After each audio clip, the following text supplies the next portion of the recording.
বিডিআরে আমাদের যেই 57 জন দেশপ্রেমিক অফিসার শহীদ হয়েছে, সেদিনও আমরা দেখেছিলাম শেখ হাসিনার নেতৃত্বে সেনাবাহিনীকে তারা প্রস্তুত রেখেছিল, কিন্তু সেনাবাহিনীকে তারা কোনো রকম ব্যবস্থা গ্রহণ করতে দেয়নি।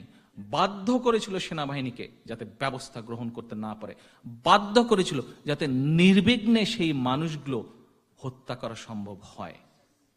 আজকে নির্বাচন কমিশন এই এই এই যে বিডিআরে যেটা ঘটে গেছে, এটার জন্য একদিন জবাব দিতে হবে তাদেরকে।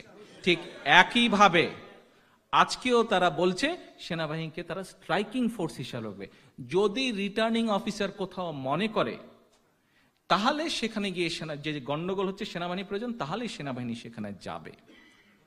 আরে ভাই, বাংলাদেশ কেন, লন্ডনে খুঁজলেও কোনো পাগল বিশ্বাস করবে না, পাওয়া যাবে না যে পাগল বিশ্বাস করবে যে শেখ হাসিনা আমলে রিটার্নিং অফিসার মনে করতে পারে। এটা হতেই পারে না।